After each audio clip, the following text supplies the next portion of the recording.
Radhe Radhe friend, भक्ति भजन channel पर आप सभी लोगों का स्वागत है। जैसा कि हम सभी जानते हैं, आज देवउठनी एकादशी है और एकादशी के दिन तुलसी विवाह किया जाता है। मान्यता है कि जो भी व्यक्ति इस दिन अपने घर में तुलसी विवाह करता है उसे इस लोक और परलोक में यश की प्राप्ति होती है। साथ ही उस व्यक्ति पर भगवान विष्णु जी की विशेष कृपा बनी रहती है।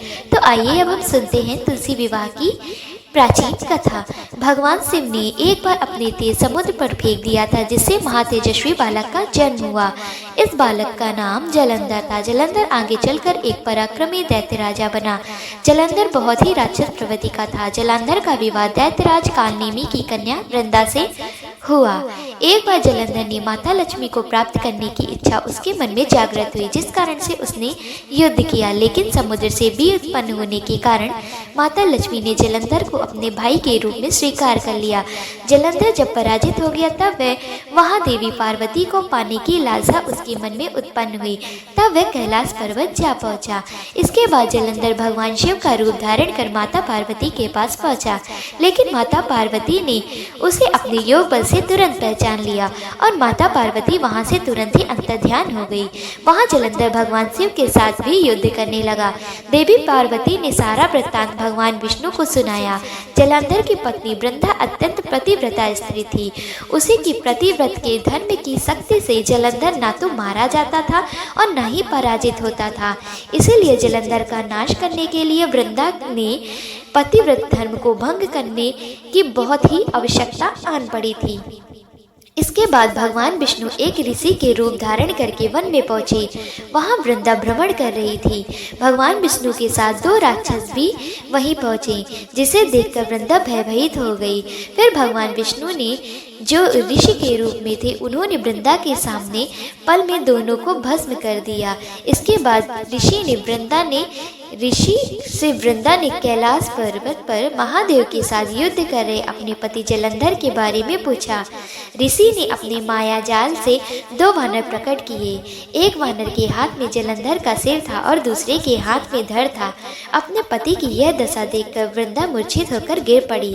जब वृंदा को होश आया तो उसने अपने पति को जीवित करने की विनती की।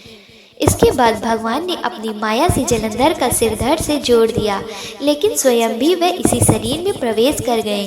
वृंदा इसके बारे में बिल्कुल भी नहीं जानती थी। उसके पति के शरीर में कोई और भी प्रवेश कर गया है, उसे बिल्कुल भी नहीं पता था। जलंधर बने भगवान के साथ वृंदा प्रतिव्रता का व्यवहार करने लगी, जिससे उसका अस्तित्व भंग हो गया। ऐसा होते ही उधर कैलाश पर वृंदा के पति जलंधर युद्ध में हार गया। जब वृंदा को पता चला तो उसने क्रोध में आकर भगवान विष्णु को हृदयहीन शिला होने का श्राप दे दिया। अपने भक्त के श्राप से भगवान विष्णु ने अपने भक्त के श्राप को स्वीकार कर लिया और शालिग्राम पत्थर बन गए। सृष्टि के पालनकर्ता के पत्थर बन जाने के कारण ब्रह्मांड का असंतुलन की स्थिति छा गई। यह देखकर सभी देवी देवताओं ने वृंदा से प्रार्थना की वह भगवान विष्णु को श्राप से मुक्त कर दे। वृंदा ने भगवान विष्णु को श्राप से मुक्त तो कर दिया, लेकिन स्वयं आत्मदाह कर लिया। जहाँ वृंदा भस्म हुई वहाँ तुलसी का पौधा उगा। भगवान विष्णु ने वृंदा से कहा, हे वृंदा, तुम अपने अस्तित्व के कारण मुझे लक्ष्मी से भी अधिक प्रिय हो गई हो। अब तुम लक्ष्मी के रूप में सदा मेरे साथ रहोगी। तब से हर साल कार्तिक महीने की देवउठनी एकादशी के दिन तुलसी विवाह किया जाने लगा। और भगवान विष्णु ने वरदान दिया कि जो भी मनुष्य भी मेरे शालिग्राम के रूप से साथ तुलसी जी का विवाह करेगा उसे इस लोक और परलोक में विपुल यश प्राप्त होगा। इसके अलावा तुलसी को वरदान प्राप्त है कि जिस घर में तुलसी रहेगी वहाँ यम के दूत भी असमय नहीं आ सकते। मृत्यु के समय जिसके प्राण मंजरी रहित तुलसी और गंगा जल मुख में रख कर निगल जाते हैं, वह पापों से मुक्त होकर बैकुंठ धाम को प्राप्त होते हैं। जो मनुष्य तुलसी व आंवले की छाया में अपने पितरों का श्राद्ध करता है, उसके पितर को मोक्ष की प्राप्ति होती है। बोलिए विष्णु भगवान की जय हो।